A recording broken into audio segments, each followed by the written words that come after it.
When I signed the papers for my first house, I cried in the car. Not because I was scared, not because of the mortgage, but because I genuinely thought, they'll finally be proud of me. I was 29, no help from anyone. I'd worked through college, taken every freelance job I could find, sacrificed vacations, skipped outings, and said no to so many little things just to save more aggressively than most people my age. I'd been called stingy, obsessed, and boring by friends and family alike, and still I did it. I bought my house alone. No husband, no co-signer. Just me. A modest 3-bedroom in a quiet part of California. It had chipped tiles, a leaky sink, and terrible wallpaper, but it was mine. And for a brief moment, I believed that meant something to my family. The first weekend I moved in, I invited my parents and my younger sister Claire for dinner. Claire showed up 40 minutes late wearing heels on my barely finished hardwood floors, holding iced coffee she didn't offer to share, and immediately complained about the lighting. Mom just smiled and said, "Oh, Claire's always been sensitive to these things. Maybe install warmer bulbs?" Dad grunted and asked what I paid for the place. When I told him, he whistled like I'd been duped. "You sure this isn't just a temporary stepping stone?" I laughed nervously and said, "No, Dad. This is home." He didn't reply, just looked around like he was inspecting a hotel room he wouldn't be staying in. Later that night, after I'd served pasta, I made from scratch and showed them how I converted the second bedroom into a home office. Mom glanced around and said, so casually, I almost missed it. "This would be perfect for Claire and Derek, you know, after they get married." I blinked. "What?" "Well, you have the space, and they're saving for a wedding and honeymoon. You don't need all 3 bedrooms. She said it so easily, like it was natural, like I was just a placeholder in my own home.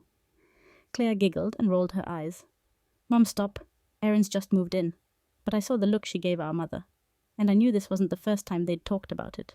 That night, after everyone left and the dishes were done, I sat on my back porch with a glass of wine and tried to quiet the sinking feeling in my stomach. I told myself I was being dramatic, that they were just joking, that I was reading into things. But I knew better. I'd seen this pattern before. Growing up, I was always the responsible one, the one who took care of things, the one who helped with Claire's homework, the one who gave up things so Claire could have more. And I always thought one day they'll see how much I did. But sitting there under the stars in the backyard of the home, I fought tooth and nail to earn. I felt the same way I did at 16 when I gave up my spot on a field trip, so Claire could go instead. Invisible, useful, never enough to be chosen. Still, I shook it off, told myself I was imagining it, that they wouldn't really ask me to give up my house. I believed it, for exactly 2 more weeks.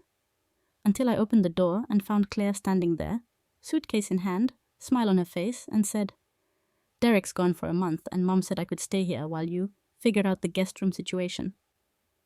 Cool. And just like that, my house wasn't mine anymore.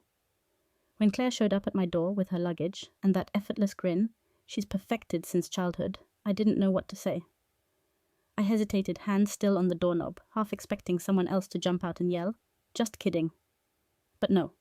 She breezed right in, tossed her purse on my couch like it was a hotel lobby, and started kicking off her shoes. Mum said you wouldn't mind. That phrase, it always meant, "We decided for you." She set up in the guest room, the one I'd barely finished painting. I had plans for it. Maybe a guest office, maybe a reading nook. But Claire was already asking where the full-length mirror should go and complaining about my Wi-Fi speed. I tried to tell myself it was fine. It was temporary. 1 month. That's what she said. Until Derek comes back from New York. And anyway, we were sisters. This could be fun. Like old times, right? Except in old times, I didn't pay the bills. By the end of the first week, Claire had reorganized my pantry. Not offered to, she just did it. I opened the cabinet one night, looking for oats, and found a row of protein powders, detox teas and jars labeled with handwriting that definitely wasn't mine. "You needed a system," she said. "Yours was chaos." I started locking my office when I wasn't using it. I came home one day and found Claire giving a FaceTime tour of the house to someone. I stood in the hallway listening. "This is the living room.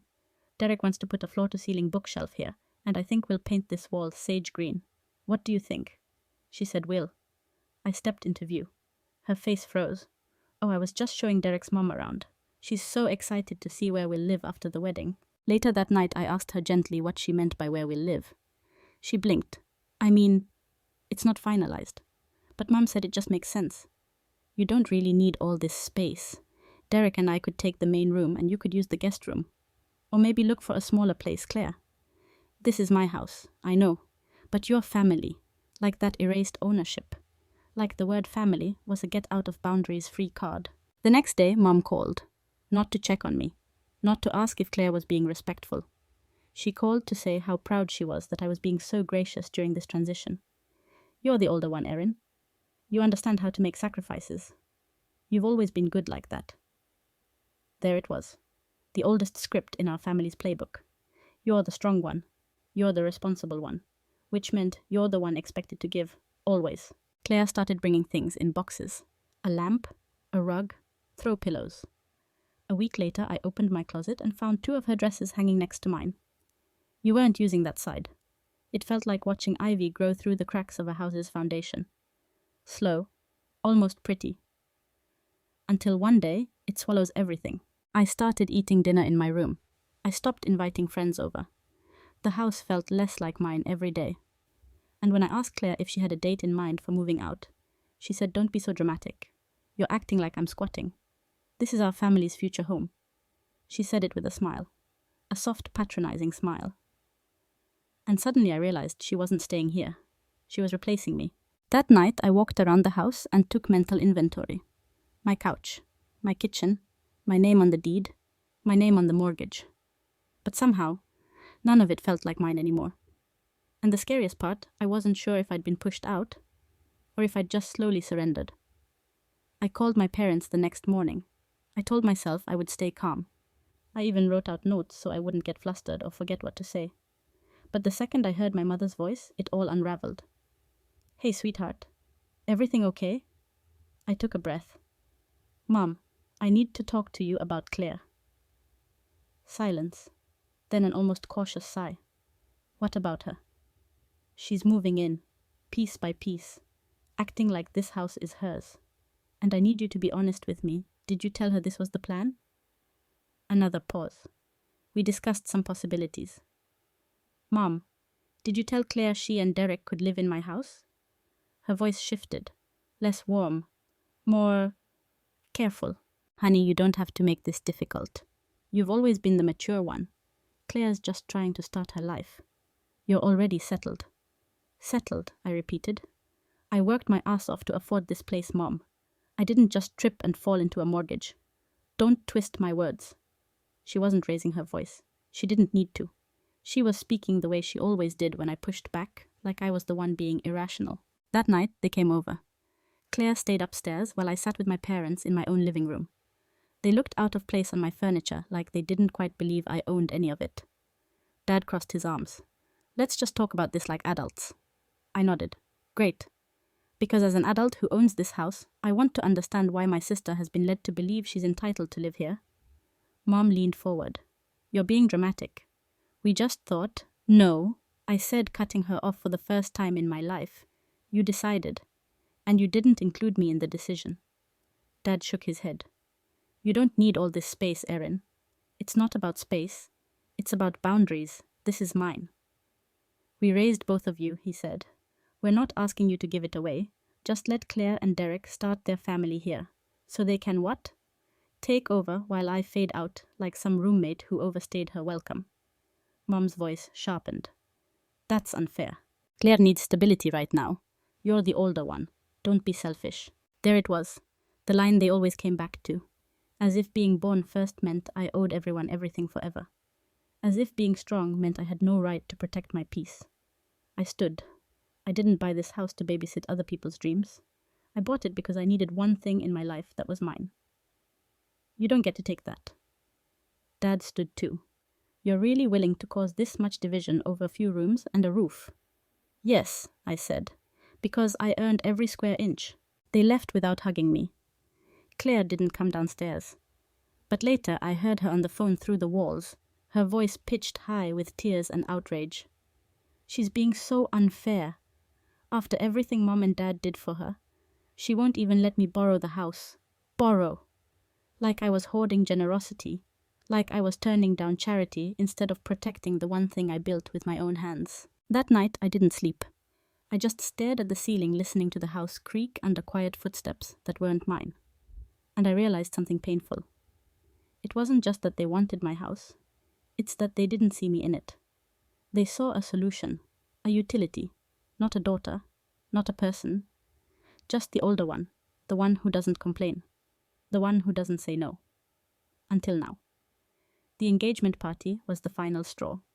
Claire didn't even ask. She just announced it over breakfast. Derek and I are thinking of hosting our engagement party here. The backyard's perfect for it. Maybe string lights, a little bar set up by the shed. I blinked. You're planning a party in my house. It's our house for now, she said, not even looking up from her phone. Besides, Mom's already sent out the save the dates. I stood there frozen. Not because of the party, but because she said our like it was a foregone conclusion. Like I'd somehow missed the moment I'd been erased from the title. That evening I sat my family down. Everyone. Mom, Dad, Claire, even Derek, who looked wildly uncomfortable. I told them clearly, calmly, that the house was not available for the party, that Claire had overstayed, that I was done playing nice, and that I wanted them all out. Claire's face twisted instantly. You're kidding. No, I said. This isn't up for debate. Dad leaned forward. Watch your tone. No, I repeated louder this time. You watch yours. This is my house. Mom crossed her arms, looking betrayed. You don't mean that. You're just overwhelmed. I mean every word. I bought this place for peace, not to be steamrolled by people who raised me to believe love equals sacrifice. Claire stood up. You're being ridiculous. You don't even have a husband. You don't need this place like we do. I almost laughed. Oh, I need it. I need it more than you know. It's the first place that ever felt safe. That wasn't conditional. Then Dad stood up too. His voice wasn't loud, just cold. Final. If you're going to be this selfish, maybe it's time you found somewhere else to live. You want to keep this house for yourself? Fine, but don't expect us to keep treating you like family. He held out his hand. Give me the keys. Get out. My ears rang. It felt like the air had been sucked out of the room. Claire's eyes lit up with something between triumph and disbelief. Derek said nothing, just looked down at his shoes. And in that moment I realized they never saw it as mine. They never saw me at all. Only the space I occupied. Only what I could give. I didn't cry. I didn't yell. I just walked over to the side table, picked up my keys, and held them tight. Then I looked at my father and said, No, simple, sharp, unshakable. You don't get to throw me out of the house I paid for. Not because you raised me. Not because I'm the strong one. Not because Claire wants it. You're all guests here, I said, and your stay is over. I turned and walked upstairs. Behind me, the silence fractured. Mom gasped. Dad cursed. Claire shouted something about me being jealous, but I didn't stop. I closed my bedroom door and locked it. And for the first time in my life, I didn't feel like the child trying to earn their approval. I felt like a woman reclaiming her space. That night, I drafted 3 notices. One to Claire demanding she vacate within 10 days. One to my parents outlining their trespassing if they returned without permission. One to a lawyer I found through a friend because I was done playing nice. And I slept not peacefully, but powerfully. Because the first battle was over, and I hadn't lost. The day after the confrontation, the house was quiet. Claire didn't come out of her room. My parents didn't call. And I sat at the kitchen table, staring at the empty coffee mug in front of me, wondering how something so familiar could feel so foreign. This house used to be a dream. Now it felt like contested territory, like the air itself was waiting for someone to reclaim it. Around noon I heard movement drawers, slamming a suitcase, zipper, the click of high heels on the hallway floor. Claire appeared in the entryway wearing sunglasses despite being indoors. You win, she said flatly. I'm moving in with Derek until we figure out what to do. There's nothing to figure out, I said. This was never your house. She rolled her eyes. You think you're so righteous. Enjoy being alone. I already was, I said. At least now it's honest. She slammed the door on her way out. It echoed. Not just through the walls, but through the past. Like the ending to a long, exhausting act I'd been cast in without auditioning. That evening I did something radical. I left. Not forever, just for me. I packed a small bag, drove 2 hours north, and checked into a little cabin overlooking a lake. No one knew where I was. No texts, no location sharing, no emergency contacts, just quiet. I slept for 10 hours that first night. No tension in my shoulders, no pacing, no fear of someone moving my things without asking. Just me, and the sound of wind moving through pine trees. In the morning, I journaled, for the first time in years, not about the house, or my family, or Claire, but about Erin. What she wanted, what she needed, what she was no longer willing to accept. And it hit me all at once. This wasn't about property. It was about identity. My whole life I'd been raised to believe that strength meant not needing, that love was measured in how much you were willing to give up, and that boundaries were something other people got to have. But now I knew the truth. I stayed at that cabin for 4 days. When I got back, the house was still there, but something had shifted. It no longer felt like a battleground. It felt like mine again, not just legally, energetically. I saged the walls, I rearranged the furniture. I opened every window. I even repainted the door a deep forest green that felt like rebirth. I never got an apology. Not from Claire, not from my parents, not from the universe. But I didn't need one, because what I got was better. I got clarity. I got peace. I got my damn life back. It's been 6 months since I told my family no. Since I stood my ground in my own living room and refused to hand over the keys to a life I built by myself. 6 months since I stopped being the older one who's expected to absorb everyone else's needs, just because I could. I still live in the same house. But it's not the same house, because now it breathes differently. I replaced the couch Claire used to spill matcha on. I donated the throw pillows Mom once said made the place look sterile. I turned the guest room into an art studio, even though I can't draw for shit just because I can. No permission, no second opinion, just me deciding what belongs. My parents haven't visited. They sent a card at Christmas. It said, "We love you. We hope one day you'll understand why we did what we did." I didn't reply, not out of spite, but because I do understand why they did it. And that's exactly why I won't let them do it again. Claire and Derek eloped. She posted the photos from a beach somewhere tagging locations, but not me. We haven't spoken since she moved out. And strangely, I don't miss her. I miss the version of her I kept hoping would grow up. The sister I imagined, not the one I got. Letting go of that fantasy was the real grief. But once I did, I found something better. Relief. I started therapy. It took 3 sessions before I could say the word manipulated without flinching. It took longer to accept that love isn't a valid excuse for disrespect. That family titles don't entitle people to your space, your silence, or your sanity. That sometimes the most loving thing you can do for yourself is close the door, gently but firmly, and lock it, from the inside. My house isn't perfect. The kitchen faucet still leaks a little. There's a squeaky board in the hallway that always startles me at night. But every flaw feels like proof that this is mine. Not a gift, not a compromise, not a temporary convenience waiting to be reassigned. Mine. Sometimes when I light a candle and settle in on my new couch with a book, I catch myself smiling. Not because I won, but because I stopped losing, stopped shrinking, stopped offering pieces of myself in exchange for approval that never came freely. If you're reading this and you've ever felt guilty for setting a boundary, if you've ever been told you're selfish for protecting your peace, if your family ever made you feel like love was just another word for sacrifice, please hear me. You don't owe anyone access to your life just because they helped create it. Blood is not rent, and silence is not respect. I own my house, but more importantly, I own my voice now, and I'll never give either away again. Final reflection. A home is not just a roof. It's a line in the sand. People always talk about owning a house like it's some grand symbol of adulthood square footage, mortgage rates, property taxes. But what no one tells you is that owning a home means declaring a boundary. Not a fence, not a front door, a boundary for your spirit. That's what this house became for me. Not just walls and a deed. It became the place where I finally stopped asking, have I done enough to be loved? Because the truth is, I was raised in a household where love always came with a receipt. You're the strong one, Erin.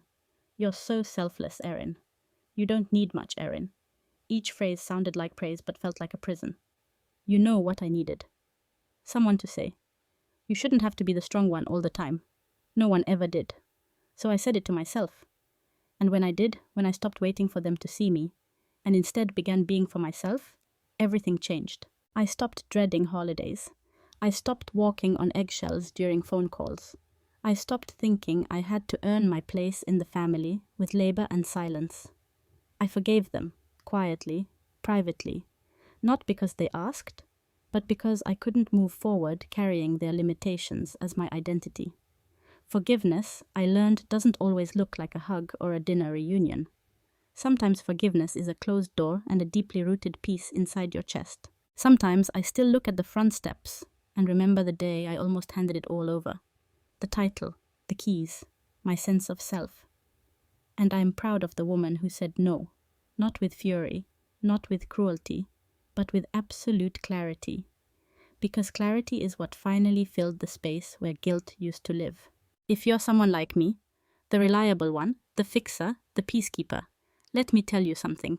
You don't need to give everything away to prove your worth. You don't need to be smaller so someone else can shine brighter. And you don't need to call pain loyalty just because it's familiar. You are allowed to own things. Space, quiet, safety, identity. You're allowed to protect them. You're allowed to start over, and this time do it for you. Not for approval, not for praise, but because you finally understand. You were never too much. You were just always too generous with people who didn't know how to hold you. And now you know better. And that's enough. That's everything.